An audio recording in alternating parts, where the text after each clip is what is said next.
నిన్న యోగ వాసిష్ఠకర్త వాల్మీకి గురించి ఒక మాట చెప్పుకున్నాం. ఈవేళ యోగ వాసిష్ఠాన్ని బోధించినటువంటి వశిష్ఠ మహర్షి గురించి మనం ప్రార్థన చేసుకుని రంగప్రవేశించేద్దాం. వశిష్ఠ మహర్షి భరించిన దుఃఖం సామాన్యమైంది కాదు. మహాసాధ్వి అరుంధతీదేవి పడిన కష్టాలు ఎవ్వరూ పడలేరు. 100 మంది కొడుకులను విశ్వామిత్రుడు చంపేశాడు. వాళ్ళ కొడుకుల్ని 100 మందిని ఒకే ఒక శాపంతో. దాన్ని మాట్లాడకుండా భరించారు ఆ దంపతులు. ప్రతి శాపం ఇయ్యలేదు. అది వశిష్ఠుని యొక్క ఔదార్యం, క్షమాగుణం. అతని తపస్సును దుర్వినియోగం చేసుకున్నాడు. వీళ్ళ కర్మలా కాలింది, వదిలేయి అన్నాడు ఆయన. పెద్ద కుమారుడు శక్తి చనిపోతే అతని భార్య గర్భవతి. ఆ గర్భంలో పుట్టినవాడే పరాశర మహర్షి. కడుపుతో ఉంది ఆవిడ. పెద్ద కొడుకుని చంపేశాడు విశ్వామిత్రుడు తపశ్శక్తితోటి. కల్మాషపాదుడైనటువంటి రాజుని రాక్షసుడిగా మార్చి వశిష్ఠుని ఆశ్రమం మీద దాడి చేసి ఉన్నవాడందరూ చంపేయన్నాడు. ఊచకోత. ఆయన కోపం అటువంటిది. ఎందుకంటే తపస్సంబంధమైన గొడవలు. అందుకే మనం తెలుసుకోవాలి, తపస్సులైనంత మాత్రాన, స్వామీజీలైనంత మాత్రాన, గురువులైనంత మాత్రాన గొడవలు ఉండవు అనుకోవద్దు. వాళ్ళ దగ్గర ఎక్కువ ఉంటే మనమే నయ్యం. ఇంకా ఆస్తులు ఎక్కువ ఉంటే గొడవలు ఉంటాయి, ఆస్తులు లేకుండా ఉంటే గొడవలు ఉండవు. తపస్సు ఉన్నంత మాత్రాన గొడవ పెట్టుకోవడం అన్నది. తపస్సులో గొడవ ఉంటుంది, ఏదైతే కొట్టుకు చావడానికి. నీ తపస్సు ఎక్కువ, నా తపస్సు. ఇంక నువ్వు తపస్సు చేసింది ఎందుకు? కొట్టుకోవడానికి, అంతే. ఎంత జ్ఞాని అయినా సరే క్షమాగుణంతో ఉండవలసింది. లేకపోతే ఇంకో జ్ఞానితో గొడవ వస్తుంది, మళ్ళీ అయిపోయింది, ఇద్దరు చెడ్డారు. ఇక్కడ ఆ యుద్ధంలో భాగంగా వశిష్ఠుడు ఏమీ మాట్లాడలేదు, అసలు చేయని అన్నాడు. 100 మందిని చంపేశాడు. శక్తి పెద్ద కొడుకు, ఆయన భార్య గర్భంతో ఉంది. గర్భిణి కదా అని వదిలేశారు. మరి పరశురాముడు అంతలా ప్రవర్తించాల, వదిలేశాడు. ఆ వదిలేసిన తర్వాత ఆవిడకి కుమారుడు పుడితే, ఆ కుమారుడు ఎదుగుతూ ఉంటే ఆ తల్లి భరించలేక వేదనని కుమారుడికి చెప్పింది. నాన్నేడి అని అడుగుతుంటే చంపేశాడురా విశ్వామిత్రుడు. కల్మాషబాదుడనే రాక్షసుడు చంపేశాడురా. మరి చెప్పదా? ఆయనకి మంటెత్తిపోయింది. కేవలం ఆ కల్మాషపాదుని యొక్క వంశాన్ని నాశనం చేయడం కోసం యజ్ఞం తలపెట్టాడు పరాశరుడు. అప్పుడు కూడా మహర్షి వచ్చి, మనం బ్రాహ్మణులం, ఋషులం, మనకి క్రోధం పనికి రాదు, అదే రాజుల పని, వేరే వాళ్ళ పని. ఇంకా బ్రాహ్మణ్యానికి అర్థమే ఉంది? మనం తపశ్శక్తి. ఆయన దుర్వినియోగం చేశాడు, మనం దుర్వినియోగం చేస్తామా? ఓన్లీ కొడుకులు పోతే పోయారు, మనబడువు నువ్వు ఉన్నావు కదా, వంశం ఉద్ధరింపబడింది, నువ్వు అపూర్వమైనటువంటి కుమారుడు నీకు జన్మిస్తాడు నాయన అని చిన్నపిల్లాడికి, 16 ఏళ్ల పిల్లాడికి వరం ఇచ్చాడు వశిష్ఠుడు.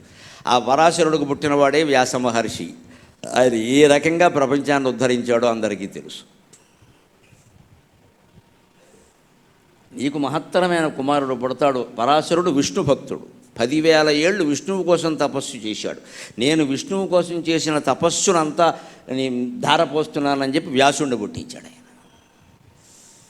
అంత దాడి జరిగి అంతమంది చనిపోతే ఆయన క్షమించడమే కాకుండా తిరిగి ఆయన తపస్సు చేసి బ్రహ్మర్షి అయితే, బ్రహ్మదేవుడు వచ్చి నువ్వు బ్రహ్మర్షివయ్యా, పైకి లేవయ్యా అంటే, వశిష్ఠుడు వచ్చి చెప్తే కానీ నేను లేవనన్నాడు. వీడియోలు బంగారం కానీ. ఎంత పంతమో ఆయనకి. వశిష్ఠుడు వచ్చి చెప్తే కానీ నేను లేవనన్నాడు. కౌంటర్ పార్ట్ కదా, కౌంటర్ పార్ట్. ఇక్కడ పెళ్ళి అవుతుంటే మగపెళ్లి వరకు ఆడపెళ్లి వరకు పూర్వం తగాదాలు ఎలా ఉన్నామంటే, పెళ్ళి కొడుకు బాగానే ఉంటాడు, వీడు మేనమావ వస్తాడు అక్కడికి, వాడు భీష్మిస్తాడు. పైగా మేనమావకి అక్కగారిని ఇస్తారు వీళ్ళు, పెద్దక్కని. ఇంకా వాడు ఇంకా కాస్త లావు బిగుస్తాడు. అక్కమ్మగుడు ప్లస్ మేనమావ. ఈయన ఏం చేస్తాడు? ఆ పెళ్ళి భోజనాల సేమకి మంచం ఎక్కేస్తాడు. నేనాను భోజనానికి అంటాడు. ఇప్పుడు పెళ్ళి కొడుకు వెళ్ళాడా, నీకు బావగారిని నేను మీ అక్కని చేసుకున్నా, బుద్ధి లేదురా, నేను వెళ్ళకపోతే నువ్వు భోజనానికి వెళ్తావా అంటాడు. ఈయన భీష్మించి ఏమంటాడో, ఆ బియ్యం కూడా రావాలంటాడు. ఈయనకంటే పెద్దవాడు వచ్చిన కాళ్ళు పెట్టుకోవాలి. ఇప్పుడు ఆడపిల్ల తండ్రి పూర్వం అలాగే ఉండి, ఇప్పుడు అందరూ ముదిరిపోయారు కానీ పూర్వం అలాగే ఉండి, దానికోసం పెళ్ళిళ్ళు ఆగిపోయిన సందర్భాలు ఉన్నాయి. అంతంత పంతాలు. ఆడపిల్ల తండ్రి రావాల్సిందే, కన్యాదాత. చచ్చినట్టు వచ్చి, అయ్యా క్షమించండి, ఏమనుకో, ఇంత చేసి ఏమిటంటే నేరా, నిన్న గోంగూర పచ్చట్లో ఉప్పు తక్కువైంది, అంతకంటే ఏమీ లేదు, మహానేరం ఏం లేదు అక్కడ. ఏదో ఒకటి పంతానికి. కౌంటర్ పార్ట్ అనమాట. ఆ మేనమామకి తగిన ఆ ఇంటి పెద్దల్లుడో ఆ బియ్యం కూడా రావాల్సిందే. మళ్ళీ ఒక పిల్లని పంపుతామంటే కుదరదు ఇక్కడ వీడిని బతిమాలడానికి. అలాగ విశ్వామిత్రుడు పంతం పడితే వశిష్ఠుడు స్వయంగా వచ్చి అన్ని రకాల కక్షలు వదిలేసి, సోదరా నువ్వు బ్రహ్మర్షివి, నేను చెబుతున్నాను లే అని చెయ్యి పట్టుకుని లేవదీశారండి. అది వశిష్ఠ మహర్షి యొక్క సంస్కారం. భారతీయ ఋషులంటే అటువంటి వాళ్ళు. ఆ చరిత్ర మీకు వినాలనుంటే నేను భీమవరంలో సప్త ఋషుల చరిత్రల మీద 7 రోజులు వరుసగా మాట్లాడాను. ఒక వశిష్ఠ మహర్షి చరిత్ర మీదే అరుంధతి వశిష్ఠుల గురించి 2.5 గంటలు ఒకరోజు పూర్తి ప్రసంగం చేశాను. మా శ్రీ గరికిపాటి నరసింహరావు అఫీషియల్ అనే దాంట్లో ఉంది, వినండి. ఆయన ఔదార్యం, ఆయన క్షమాగుణం, ఆయన తపస్సు అన్నీ ఉంటాయి అందులో. అందుకని ఆ వశిష్ఠుడికి నమస్కారం చెయ్యాలి అంటే నాకు వెంటనే పద్యం ఆశువుగా పొంగింది. ప్రాణము పోయు బ్రహ్మకు పురాతన పుత్రుని, ప్రాణము పోయు బ్రహ్మకు పురాతన పుత్రుని, పుత్రులందరిన్ ప్రాణము తీయు కౌశికుని, బ్రహ్మ ఋషిన్ వనరించు యోగినిన్. ప్రాణము పోయు బ్రహ్మకు పురాతన పుత్రుని, పుత్రులందరిన్ ప్రాణము తీయు కౌశికుని, బ్రహ్మ ఋషిన్ వనరించు యోగినిన్. జ్ఞాన వశిష్ఠ యోగమును జాతి కొసంగిన, జ్ఞాన వశిష్ఠ యోగమును జాతి కొసంగిన మా అరుంధతీపతిన్, మా అరుంధతి ప్రాణ విభున్ వశిష్ఠుని, మా అరుంధతి ప్రాణ విభున్ వశిష్ఠుని ప్రభాకర తేజు నమస్కరించెదన్. ఆయన బ్రహ్మకుమారుడు. ఆయన జీవితంలో వైచిత్రం ఏమిటంటే ప్రాణం పోసే బ్రహ్మకు పుట్టాడు, ప్రాణాలు తీసే విశ్వామిత్రుడిని క్షమించాడు. ప్రాణము పోయు బ్రహ్మకు పురాతన పుత్రుని. వశిష్ఠుడికి 4-5 జన్మలు ఉన్నాయి. ఒక జన్మలో ఊర్వశి కడుపున పుట్టాడు, ఇంకో జన్మలో బ్రహ్మదేవుడు కడుపున పుట్టాడు. 3-4 జన్మలు ఉన్నాయి. కానీ ఆశ్చర్యం ఏమిటంటే అన్నింటిలోనూ అరుంధతీదేవి ఆయన కోసం అలాగే పుట్టింది. మళ్ళీ ఆవిడ ఆయన భార్య, ఇంకొకరిని వరించదు. విష్ణుమూర్తి ఎన్ని అవతారాలు ఎత్తినా లక్ష్మీదేవి వస్తుంది. మళ్ళీ ఇంకొకరు పెళ్ళికూతురు అంటే ఆవిడ ఒప్పుకోదు. అంబర్పేటలో పెళ్ళికూతురు ఉందంటే కుదరదు. అక్కడ విష్ణుమూర్తి, లక్ష్మీదేవి రావాల్సిందే. అందుకే లక్ష్మీదేవిని నిత్యానపాయని అంటారు. ఎవరికీ లేదన్నమాట నిత్యానపాయని. ఎప్పుడు స్వామివారిని విడిచిపోయి ఆయన నరసింహస్వామి రూపంలో ఉన్న ఇలా వచ్చి కూర్చోవలసిందే, వరాహాకారంలో ఉన్న ఇక్కడ వచ్చి కూర్చో. ఎందుకంటే ఆవిడకి భర్త మీద అనుమానం, ఎవరైనా పట్టుకుపోతారేమో ఎందుకు వచ్చింది, పెద్ద నిఘా. నిత్యానపాయని అంట. అలాగే అరుంధతి కూడా నిత్యానపాయి. ఈయన ఎన్ని అవతారాలు ఎత్తినా ఆవిడ ఎన్ని అవతారాలు ఎత్తి. ఈయన అలా అంతకాలం ఆగేవాడు. పెళ్లి వయసు వస్తే అరుంధతి పుట్టుండాలా ఇంకా పుట్టలేదా అనేవాడు. పుట్టకపోతే ఆగేవాడు. అంతే. దంపతుల దాంపత్యం అంటే ఇది. ఈవేళ 3 ఏళ్ళు ఉండడం కష్టంగా ఉంది. వాడు 3 జన్మలు ఒకే దాంపత్యం. అమ్మ ఎలా ఉన్నారో కానీ ఆశ్చర్యకరంగా. ఇది అర్థం చేసుకోవాలి అందరం కూడా. చిన్నదేదో రాగానే గొడవెట్టుకుసుకోకూడదు. ఇక్కడ 100 మంది కొడుకులు పోతే ఏదో కర్మాన్ని అనుభవించారు, ఉన్నారు, మళ్ళీ మనవాళ్ళని పెంచుకున్నారు, జాగ్రత్త పడ్డారు, కానీ కక్షలు కట్టి సంసారాలు నాశనం చేసుకోలేదు.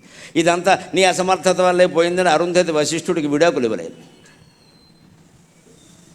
ప్రాణము పోయు బ్రహ్మకు పురాతన పుత్రుని, పుత్రులందరిన్ ప్రాణము తీయు కౌశికుని, బ్రహ్మ ఋషిన్ వనరించు యోగిని, జ్ఞాన వశిష్ఠ యోగమును జాతి కొసంగిన మా అరుంధతి ప్రాణపతిన్ వశిష్ఠుని ప్రభాకర తేజు నమస్కరించెదన్. తన తపో మహిమతో 100,000,000 సూర్యుల ప్రకాశంతో ఉండేటువంటి వశిష్ఠ మహర్షికి నమస్కారం చేసి మనం నిన్నటి భాగానికి కొనసాగింపు శ్లోకంలోకి వెడుతున్నాం. నిన్న ఒక చిత్రమైన విషయం చెప్పి మనం ముగించుకున్నాం. స్వప్నే జాగ్రత్త అసద్రూప స్వప్నో జాగ్రత్యసన్మయః. స్వప్నావస్థలో ఉన్నప్పుడు, కలగంటూ ఉన్నప్పుడు మనకి ఈ బయటి ప్రపంచమంతా దాంతో ఎలాగైతే సంబంధం లేదో, స్వప్నంలోనే మనం ఉన్నాము, అదే నిజమని అనుకుంటున్నాము. అలాగే జాగ్రత్త అవస్థలో ఇదే నిజమని అనుకుంటున్నాము. రెండూ అనుకోవడమే. ఓ అత్తగారితో కోడలు అందిట. మొన్న ఎక్కడో పత్రికల్లో చూశాను, చెలోకి తింటే ఇదిరా అనుకున్నాను. అత్తగారితో కోడలు, అత్తగారు మన వంశప్రతిష్ఠ నిలబెట్టడం కోసం 7 వారాల నగలు కొనుక్కుందాం అనుకుంటున్నాను, ఎంత ఖర్చు అవుతుంది అందుట. అనుకోవడానికి ఏం ఖర్చు అవుతుందమ్మా, వెంటనే అనుకోవచ్చు అందుట. ఆ అత్తగారు తక్కువ తేడు తెలుగు మీడియం, ఈవిడ ఇంగ్లీష్ మీడియం. 7 వారాల నగలు కొనుక్కుందామని అనుకుంటున్నాను, ఎంత ఖర్చు అవుతుంది, అనుకోవడానికి ఏమవుతుందమ్మా, 10 సార్లు అనుకో, కొనమని అడక్కని చెప్పింది. అనుకుంటున్నానే కదా నువ్వు అన్నది, భాష, లాంగ్వేజ్. అనుకో, 10 సార్లు అనుకో. నిజానికి జగత్తంతా కూడా ఆవిడ అత్తగారి చలోక్తి కింద నేను చెప్పాను, కానీ నిజానికి జగత్తంతా మనం అనుకుంటున్నాం తప్పితే వాస్తవంగా ఏం లేదు ఇక్కడ. ఇది మిథ్య, ఇది భ్రమ, మనం అనుకుంటున్నాం అంతే. వాడు మా అబ్బాయి, వాడు మా అబ్బాయి, వాడు మా అబ్బాయి అని పుట్టినప్పటి నుంచి వాడిని గోకేసి వాడి చేత గోకించుకోవడం వల్లే వాడు మనకి కొరువు అయ్యాడు చివరికి. ఈ గొడవ మానేస్తే వాడు అవడం ఏం కాదు. ఇవాళ పిల్లల బదులు కుక్కలను పెంచేవాళ్ళు ఉన్నారు, మీరు గమనించారు. వాళ్ళు కొడుకుల కంటే ఎక్కువ ప్రేమిస్తున్నారు కుక్కలను, వీళ్ళిళ్ళు బంగారంగా. ఆ కుక్కకి ఏమన్నా చింత కాలికి ఏదైనా అయితే ఈయనకో ఈవిడకో టైఫాయిడ్ ఫీవర్ వచ్చేస్తుంది. ఏమైందండి ఆలోచించండి, దాన్ని గంభీరంగా ఆలోచించండి, జోక్ కాదు ఇది, గంభీరంగా ఆలోచించండి. ఎవరి పట్ల నువ్వు మమకారం పెంచుకుంటున్నావో వారికి ఏదన్నా అయితే నీకు వచ్చిందంటే అర్థం వారి పట్ల నువ్వు పెంచుకున్న మమకార దోషం, అది ఇంకేం లేదు అక్కడ. అంత పెంచుకోమని ఎవరు చెప్పారు? కుక్కల పట్ల పెంచుకున్న వాళ్ళం కొడుకుల పట్ల కూతుళ్ళ పట్ల పెంచుకోమో, విపరీతంగా పెంచేసుకుంటున్నాం ఇక్కడ అంతే. ఎక్కడిదక్కడ వదిలేయి, ఆ వదిలేయడమే ఋషిత్వం. 100 మంది కొడుకులు పోతే వదిలేసాడు వశిష్ఠుడు, దానికోసం జీవితం అంతా పోరాటం చేయలేదు ఇక్కడ. మనవాడిని పెంచి పెద్ద చేశాడు పరాశరుణ్ణి. ఆయన కూడా హింసాత్మకమైన యాగం, అమ్మవారి యాగం అది. తలపెడితే మొత్తం ప్రత్యక్షమైతే అయిపోయినట్టే మొత్తం వంశం అంతా. విశ్వామిత్రుడు ఉండడు, ఆ కల్మాషపాదుడు ఉండడు, ఎవడో ఉండడు. ఆ యాగాన్ని మధ్యలో ఆప్ చేయించాడు. నువ్వు బ్రాహ్మణుడివి, నువ్వు ఇటువంటి పనులు చేయకూడదు, నువ్వు ఆపేయి, ఆ కక్ష పనికిరాదు మనకి. అంతకంటే గొప్పవాడు నువ్వు సృష్టించి. వాడు ఏం చేశాడు? శక్తి నాశనం అయితే ఏమైంది? శక్తి అనే మనిషి నాశనం అవుతాడు. శక్తి ఎక్కడికి పోదుగా, ఆ శక్తి పరాశరుల్లో ఉంది. దాన్ని వ్యాస మహర్షిలో ప్రవేశపెట్టాడు 10,000 ఏళ్ళు తపస్సు ద్వారా. 18 పురాణాలు, 1,700 శ్లోకాల భారతం, 1493 శ్లోకాల భాగవతం, బ్రహ్మసూత్రాలు, ఎన్ని వ్యాసుడు రాసినవి ఇంకెవరైనా ప్రపంచంలో ఎవరైనా రాశారా? ఆ 1,700 శ్లోకాలున్న గ్రంథం ప్రపంచం మొత్తం మీద లేదండి, ఒక్క మహాభారతం తప్ప ప్రపంచం మొత్తం మీద లేదు. ఏ ఇతర భాషల్లో ఉన్న ఏ ఎపిక్స్ ఇతిహాసాలు తీసుకున్నా ఇంత పెద్దది లేదండి. అంత గొప్ప శక్తిని ఆయన పుట్టించాడు, వ్యాసుడిని పుట్టించారు, అంతే లోకానికి అందించాడు. అయిపోయింది. ఇప్పుడు మనిషి బతుకుంటే ఏం చేస్తాడయ్యా? ఏదో పని చేస్తాడు. అందుకని గొప్ప పని ఏం చేయించేయి, ఊరికే పోయిన వాడి కోసం ఇంత కష్ట దేనికి? దాని తర్వాత విశ్వామిత్రుడు ఆ ఫలాలన్నీ అనుభవించాడు, జీవితం అంతా దుఃఖపడ్డాడు, నానాయాతన పడ్డాడు. ఆయనేమో సుఖపడలేదు. వాడి కర్మ వాడు అనుభవిస్తాడు, మనకెందుకు? ఇంతటి శాంతమైనకి. అందుకని చెబుతున్నారు ఇక్కడ, మనం గ్రహించవలసిందంతా, కనిపిస్తున్నదంతా మనం అనుకుంటున్నదే. అందుకే నిన్న ఒక శ్లోకంతో మనం సెలవు తీసుకున్నాం. దాన్ని కొనసాగింపుగా ఇంకోటి చెప్పుకుని అందులోకి వెళదాం. కొనసాగింపుగా చెబుతున్నాడు వశిష్ఠుడు, రామా, ఎవరైనా పోయినప్పుడు సెంటిమెంట్లు పెట్టుకుని ఏడవకండయ్యా, అక్కడ కూర్చుని జరుగుతున్నది చూడండి, ఆ మంత్రాలు వినండి, ఆ మాటలు వినండి, ఏడుపులు కూడా వినండి, పెడబొబ్బలు కూడా వినండి, పలకరింపులు కూడా వినండి. ఎన్ని నాటకాలు ఉంటాయో అర్థమవుతుంది. ఎంతమందిని నిజంగా ప్రేమిస్తున్నారో తెలిసిపోతుంది. అవన్నీ అక్కడే తెలుస్తాయండి. ఎప్పుడు మృతజీవి దగ్గర అబద్ధం చెప్పడు ఎవ్వడు. ఇతరులతో కోర్టులోనైనా అబద్ధం చెబుతాడు, మృతజీవి దగ్గర అబద్ధం చెప్పడు. వాడికి కూడా ఉండే భయం ఏమిటంటే శవం దగ్గర అబద్ధం చెప్పకూడదు అని ఉంటుంది వాడికి. అందుకని ఒకవేళ అబద్ధం చెప్పాలనిపించినా చెప్పడు, నోరు మూసుకుంటే ఏదో పక్కకి వెళ్ళిపోతాడు దూరంగా, ఇంటికి వెళ్ళి స్నానం చేసి చెప్తాడు. అంత సెంటిమెంట్ ఉంటుంది. అందుకే అక్కడ కూర్చో. తత్రైవాస్తే సచ శవాగారే గగనకే తథా అన్నాడు. ఆ జీవుడు ఎక్కడికి వెళ్ళడు, అక్కడే ఉంటాడు. శవాగారే, శవాన్ని ఎక్కడ పెట్టామో అక్కడే. మనం ఏమిటి ఐసు బాక్సులో పెట్టినా కూడా అక్కడే ఉంటాడు. బాక్సులో ఉంటాడు లేదా బయట ఉంటాడు. అందుకే చిన్నపిల్లల్ని అక్కడ తిప్పకూడదు. ఎందుకంటే వాళ్ళలో వ్యాధి నిరోధక శక్తి తక్కువ ఉంటుంది. ఏదైనా బ్యాక్టీరియా వీడికి వచ్చిందంటే వీడు ఏమవుతాడో తెలియదు. ఒక 10 ఏళ్ల లోపు పిల్లల్ని, ఆడపిల్లలనైనా మగపిల్లలనైనా అక్కడ తిప్పకూడదు. ఒకటి బ్యాక్టీరియా భయం, 2 మానసిక భయం కూడా. వాళ్ళకి ఇంక మనసులో పట్టేసిందంటే తాత ఏడి, మామ ఏది అని నెలలు ఏడుస్తారు. అది పెద్ద ఇబ్బంది. వాళ్ళని మరిపించాలి, మాటల్లో పడేసి మరిపించాలి. వాళ్ళు ఎక్కువ మామ ఎక్కడికి వెళ్ళిందంటే దేవుడి దగ్గరికి వెళ్ళిందని చెప్పాలి, అంతే. అలాగే చెప్తారు పెద్దవాళ్ళు. లేకపోతే వాళ్ళు తట్టుకోలేరు, అక్కడే ఉంటాడు ఆ జీవుడు. అంతేకాదు ఆశ్చర్యం అండి, మన అందరం అనుభవంతో ఎదురు చూడబోయే విషయం అండి, ఎదుర్కోబోయే విషయం.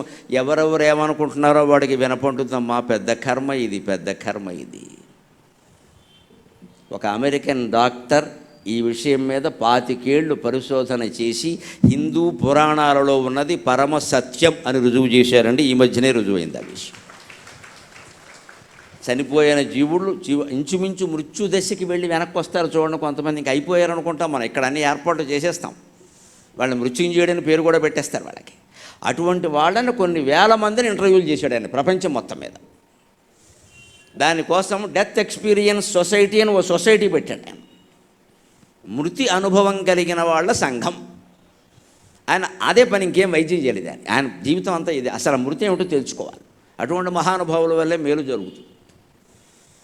దానికి బ్రిటన్లో ఉండేటువంటి మరొక వైద్యుడు సహకరించాడు. నాకు ఇలాంటి అనుభవాలు ఉన్నాయండి, కొంతమంది చెప్పారు, నేను రికార్డు చేయలేదు. రికార్డ్ చేయాలా, రికార్డ్ చేయకపోతే ఎవడో నమ్మడు కదా ఇప్పుడు. అది వీళ్ళు రికార్డ్ చేశారు. కొన్ని వేల మంది మృత్యు అంచుల వరకు వెళ్ళిన వాళ్ళ యొక్క అనుభవాలు, కోమాలోంచి బయటకు వచ్చిన వాళ్ళ అనుభవాలు రికార్డ్ చేశారు వాళ్ళు.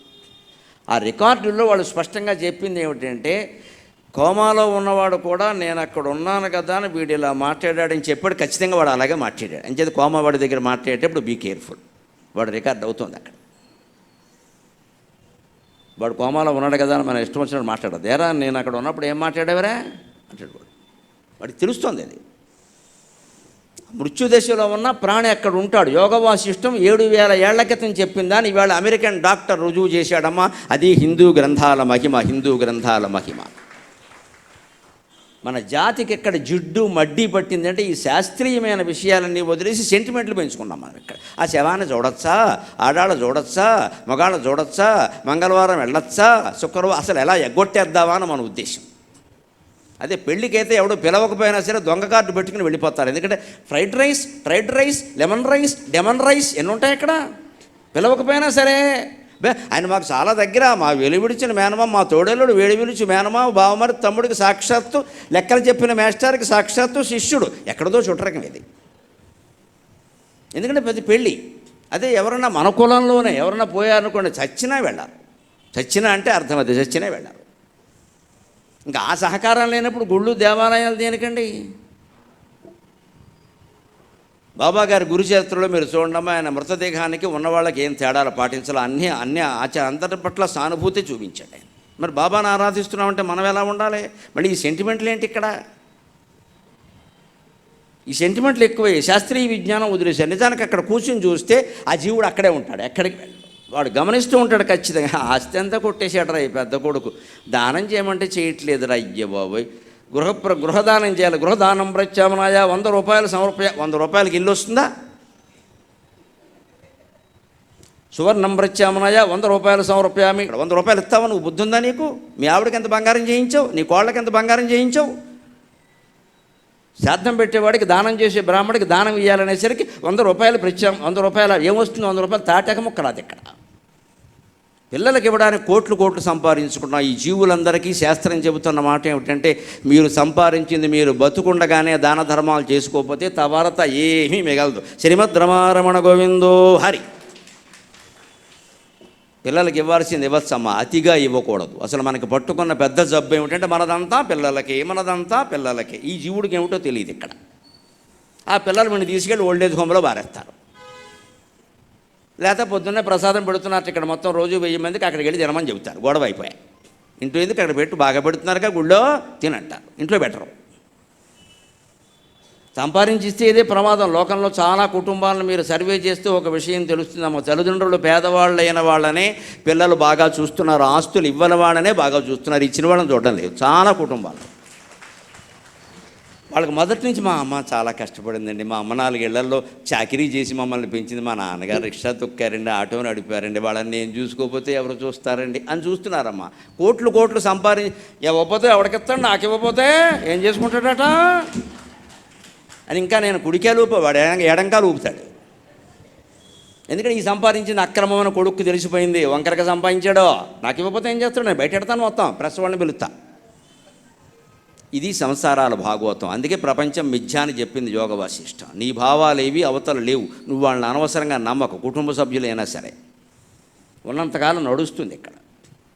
అందుకే అక్కడ మాటలన్నీ రికార్డు చేసి అతను వచ్చిన తర్వాత వీళ్ళు ఏమనుకుంటున్నారో చెప్పమంటే అది చెప్పారు. ఇంకా కొంతమంది ఇంకొన్ని విశేషాలు చెప్పారు. మేము ఒక చీకటి గుహలోంచి వెళ్ళాం, అది ఏదో నరకంలా అనిపించింది మాకు, ముళ్ళదారి కూడాను, నడవలేకపోయాం, ఎవరో 2-3 మనుషులు కూడా ఉన్నట్టు కూడా మాకు అనిపించింది. చాలా దూరం అలా వెళ్ళి అరుస్తూ అరుస్తూ వెడితే వెలుగు కనపడింది. ఆ వెలుగులో పూర్వం పోయిన వాళ్ళు కూడా కనపడ్డారు ఉన్నారు. ఇవన్నీ గరుడ పురాణంలో వర్ణించిన విషయాలమ్మా. స్వర్గ నరకాల గురించి పచ్చి నిజాలు అవన్నీ ఉన్నాయని విదేశీయులు చెప్పారు, మనం చెప్పడం కాదు. గరుడ పురాణం అంటే ఏమిటో వాళ్ళకి తెలియదు. గరుడ పురాణంలో విశేషాలు వినాలంటే ఈ మధ్యన నేను ఎక్కడో వరంగల్లో 2 రోజుల పాటు గరుడ పురాణం మీదే మాట్లాడాను. వినండి, శ్రీ గరికపాటి నరసింహరావు అఫీషియల్లో వినండి. శుభ్రంగా 5 గంటలు ఉపన్యాసం 2 రోజుల పాటు వింటే కనీసం పాపం చేయకుండా ఉంటాం. అంచేత అక్కడే ఉంటాడు, అక్కడే స్వర్గం నరకం అన్నీ అనుభవిస్తాడు. ఈ అనుభవాలన్నీ అతనికి వస్తాయి. మళ్ళీ ఒకవాడు ఇక్కడికి రాగలిగితే చెబుతాడు, వచ్చిన వాడు లేడు, కానీ లేకపోలేదు, కొంతమంది ఉన్నారు. అంచేది ఇవన్నీ పరమ సత్యాలు. ఇప్పుడు ఏం చెబుతున్నాడంటే పిండోధ దీయతే మావా పిండో దత్తో మమేతి చేత్, పిండోధ దీయతే మావా పిండో దత్తో మమేతి చేత్. వాసనా వాసనా దృష్టి సంరూఢక వాసనా హృది సంరూఢ వాసనా హృది సంరూఢ తత్పిండ ఫలభాంగనరక. సాధారణంగా బతుకున్నప్పుడు మనకు ఒక అనుమానం ఉంటుంది, ఈ పిల్లలు రేపొద్దున తద్దినాలు పెడతారో పెట్టరో, అంత్యక్రియలు చేస్తారో చేరో, ఏమైపోతుందో, ఇంత బాగా బతికం ఎలా వెళ్ళిపోతామో, వీళ్ళు అసలు అమెరికాలో ఉన్నాడో వస్తాడో రాడో, ఇన్ని ఉంటాయమ్మా. రావడానికి కూడా అవకాశాలు లేవు ఈవేళ. దానికి ఉపాయం యోగ వాసిష్టం చెప్పింది పెద్దవాళ్ళు. మృత్యువుకి సిద్ధంగా ఉన్నవాళ్ళు ఎవరు కంగారు పడక్కర్లేదు. పిండోధ దీయతే మావా, పిండం పెడతాడా లేదా అని ఆ చర్చతో నీకు నిమిత్తం లేకుండా పిండో దత్తో మమేతి చేత్. 85 ఏళ్ళు దాటిన దగ్గర నుంచి 80 ఏళ్ళు దాటిన దగ్గర నుంచి మృత్యువుకు సిద్ధంగా ఉండి నాకన్నీ జరుగుతున్నాయి, నేను వెళ్ళేందుకు సిద్ధంగా ఉన్నాను, మాసికాయలు అయిపోయినాయి, సంవత్సరికాయలు అయిపోయినాయి, తీసుకెళ్ళడం ఒక్కటే అని మనస్సులోనే తద్దినం ప్రక్రియని మనస్సులో భావన చేస్తే అతనికి పిండం పెట్టిన ఫలమంతా వచ్చి పుణ్యలోకాలన్నీ పొందుతాడు. కొడుకుతో నిమిత్తం లేదు అని చెప్పారు. ఖచ్చితంగా మన భావనే ముఖ్యం. అవతల వాళ్ళు చేశారా లేదా అనేది ముఖ్యం కాదండి. కొంతమంది మనుషుల్ని మీరు గమనించండి, మనకి ఇష్టం లేని వాళ్ళు ఎంత సేవ చేసినా మనం చేయలేదనే అంటాం. ఇష్టమైన వాళ్ళు తాటాక మొక్క ఇచ్చినా సరే అబ్బో బంగారం ఇచ్చారంటాం. నీ భావమా కాదా? ఇక్కడ ఖచ్చితంగా నిష్పక్షపాతంగా మాట్లాడుకుందాం. నీ భావమా కాదా? నీకు ఇష్టమైన వాళ్ళు ఇస్తే అది ఎలాగైనా నచ్చేసింది. నీకు ఇష్టం లేని వాళ్ళు ఇస్తే బంగారం కూడా నీ ఊరికి రాగి కింద కనపడింది. నీకు ఇష్టమైన వాళ్ళు ఇస్తే రాగి కూడా బంగారంగా కనపడింది. అంటే మానవ జీవితం అంతా ఇష్టం మీద ధర్మం మీద ఆధారపడి ఉంది. అంచేత ఎవడో పిండం పెట్టడం, పెద్ద కొడుకు పెట్టడా, ఈ కాలం పిల్లలందరికీ ఈ నమ్మకాలు లేవంటే నీకుంది కదా, నువ్వు చేసుకోరదా జపం, వాడుకోవడం నీకెందుకు? బతుకుండగానే 60-70 ఏళ్ళు దాటగానే మొదలుపెట్టి ఈ జపం ఏదో మనమే చేసుకుని ఎవడు పెట్టక్కర్లేదమ్మా. ఆత్మజ్ఞాని అయిన వాడు పండుటాకు రాలిపోయినట్టు రాలిపోతాడమ్మా. వాడికి మోక్షం తప్పితే వేరే లోకమే ఉండదు. ఇంకా అనంత వాయువుల్లో లీనమైపోతాడు హాయిగా. వాడికి ఒకడు పిండం పెట్టవలసిన అవసరం లేదు. ఇక్కడ శంకరాచార్యకి ఎవరు తద్దినం పెడుతున్నారండి? జిడ్డు కృష్ణమూర్తి గారికి ఎవరు పెట్టారండి? కంచి పరమాచార్యకి ఎవరు పెడతారమ్మా? సన్యాసులు పెట్టకూడదు, వారసులు పెట్టకూడదు. వాళ్ళు సన్యాసులు, వాళ్ళు పెట్టకూడదు. ఎవరు పెట్టరు? మరి వారంతా ఏమవుతారు? వారు మోక్షం పొందారు. మరి రమణ మహర్షికి ఎవరు పెడతారు? వారు మోక్షం పొందారు. వారికి పిండం పెట్టడం ఏంటి? పని లేకుండా జన్మలెత్తేవాడికి పిండం, కానీ మోక్షం పొందిన వాడికి అక్కర్లేదు. మన తల్లిదండ్రులు పోయిన వాళ్ళకి మనం ఎందుకు పెట్టాలని శాస్త్రం చెప్పిందంటే వాళ్ళు మోక్షమే పొందారు, జన్మెత్తారో నీకు తెలియదు కదా. బెనిఫిట్ ఆఫ్ డౌట్ అంటారు దీన్ని న్యాయశాస్త్రంలో. అటువంటిప్పుడు వాడికి అనుకూలంగా ఆలోచించు. మోక్షం పొందాడని పెట్టడం మానేయడం కంటే పొందలేదనుకుని పెట్టడం మంచిది. ఉంటే అందుతుంది, లేకపోతే లేదు. అందుకని రమణ మహర్షి విషయంలో, పరమాచార్య విషయంలో, సత్యసాయి విషయంలో, షిరిడీ సాయి విషయంలో ఇలాంటి ఆలోచనలకు మనం పోవక్కర్లేదు. వాళ్ళు మహాజ్ఞానులు, వాళ్ళు మోక్షమే పొందుతారు. రెండో మాట లేదు అక్కడ. వాళ్ళకి జన్మ ఎత్తాలుంటే ఎత్తుతారు, లేకపోతే ఎత్తరు. వాళ్ళు లేకపోతే ఎత్తర అవసరమే లేదు. అందుకని పిండం పెట్టాడా లేదా అని నువ్వు ఆలోచించక, పిండో దత్తో మమేతి చేత్, నాకు పెట్టడం అయింది, నాకు అన్నీ జరుగుతూనే ఉన్నాయి, మానసికంగా నేనే చేసుకుంటున్నా అని అమ్మవారు పూజ చేయలేని వాళ్ళు ఎవరైనా మంచంలో ఉంటే శంకరాచార్య స్వామి 64 శ్లోకాలు రాశారు. చతుషష్ట్యుపచార స్తోత్రం అని. అమ్మా నా మనస్సులోనే నీకు నీరాజనం, మనస్సులోనే అర్ఘ్యం, మనస్సులోనే పాద్యం, మనస్సులోనే నైవేద్యం అని 64 ఉపచారాలకి 64 శ్లోకాలు రాశారు. అంత చదవలేకపోతే షోడశోపచార స్తోత్రం కూడా ఉంది. స్వామివారు మన కరుణించడానికి అన్నీ రాశారు. మంచంలో ఉన్నవాళ్ళు, చేయలేని వాళ్ళు, ఒకవేళ అవకాశం ఉన్నా ఆరోగ్యం బాగున్నా కూడా చేయలేని పరిస్థితులు ఏమైనా ఉంటే అటువంటి స్తోత్రం చదువుకుంటే ఆ పూజ చేసిన ఫలమంతా వస్తుంది ఖచ్చితంగా. ఎప్పుడూ పూజల్లో పదార్థాలు ముఖ్యంగా దయచేసి గుర్తుపెట్టుకుందాం. మనస్సు ముఖ్యం. నీ మనస్సు అక్కడ లేనప్పుడు నువ్వు అంబాజీపేట నుంచి ఆనపకాయ తెచ్చినా, కాశీ నుంచి కాకరకాయ తెచ్చినా అనవసరమైన విషయం అది. ఇక అక్కడి నుంచి తెచ్చే ఇక్కడి నుంచి తెచ్చే నీ మనస్సు అక్కడ లేదు. ఆ మనస్సు ఒక్కడి ఉంటే నువ్వు ఏం తెచ్చినా పర్వాలా, ఏం తేకపోయినా పర్వాలా. ఆ మనస్సే ప్రధానం. అది పెట్టలేకపోవడం వల్లే మన పూజలు ఫలించవండి. మనఃపూర్వకంగా భగవంతుడిని ప్రార్థిస్తే అనుభవం మీద చెబుతున్నానమ్మా, దయచేసి బడాయి అనుకోవద్దు. 24 గంటల్లో మీ లైఫ్ మారిపోతుంది. అనుమానం ఏం లేదు ఇక్కడ. 24 గంటల్లో మారిపోతుంది. మనఃపూర్వకంగా ప్రార్థన చెయ్యాలి. ఆ ఏడిచేది ఏదో మన ఇంట్లో పూజా మందిరంలో అమ్మవారి కాళ్ళ మీద పడి ఏడవాలి. పక్కింటి వాడి దగ్గర, పత్రికల వాడి దగ్గర దీనికి పని లేక. భగవంతుడు నీకు సమాధానం చెబుతాడు. ఖచ్చితంగా నీ వేదన నన్ను చేరింది తల్లి, నువ్వు కంగారు పడక, నీకు శుభం జరుగుతుంది. ఖచ్చితంగా జరుగుతుంది. 24 గంటల్లో జరుగుతుంది. మనకు ఆ నమ్మకం లేక తిరిగేస్తూ ఉంటాం. ఇక్కడ తీరలేదు కానీ అక్కడ తీరుతుందిట, ఇంకా అక్కడ తీరంది, ఇంకో చోట ఎక్కడా తీరదు. ఇక్కడ నీ మనస్సు అక్కడ లేదు. కారణం అది. అలా అంటే తత్పిండ ఫలభాంగరక అతను దాని ఫలం అతనికి వచ్చేసింది అన్నారంటే మానవ జీవితం మొత్తం దేని మీద ఆధారపడి ఉందండి? మనం చేసుకునే పని మీదే ఆధారపడి ఉంది.